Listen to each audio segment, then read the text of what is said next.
I was talking to a friend of mine this weekend, and I told them that a couple years ago, and this was prior to me actually meeting them, I was going through a very dark time in my life, and this was a friend of my neighbor.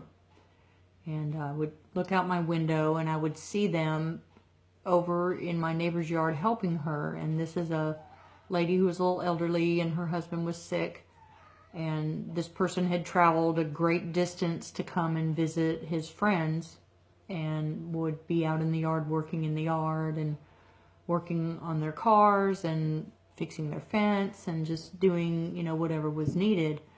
And at the time, I really needed to know that there were still good people in the world who cared about other people and would help them. So to me, this person represented a light at the end of the tunnel, that I would come to the end of this dark time and that there were still good people out there. So it was an encouragement to me. And when I told them about this, they were very surprised because they had no idea that they were precious to me for a thing they didn't even realize that they had done. And I think that's really important that we do that for people. And you may think, well, what can I do? I'm just one person. And you may not think that anything that you do is ever noticed or that it matters, but I'm telling you that it does. If you are in a dark room, and I'm talking dark, completely dark, and somebody lights one match, just strikes a match, you will see that light.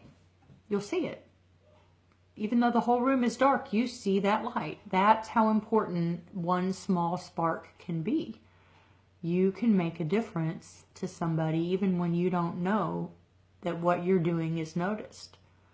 So just keep that in mind. Matthew 5:14 through 16, Jesus tells us that you are the light of the world. A city set on a hill cannot be hidden, nor does anyone put a lamp under a basket, but on a lampstand, and it gives light to all who are in the house. Let your light shine before men in such a way that they may see your good works and glorify your Father who is in heaven. So we want people to notice that God is in us, that we have that light shining out of us.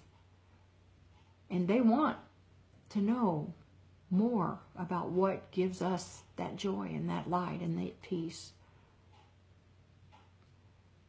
It's a good thing. Be the light. I'm Kimberly. This is a love note from God.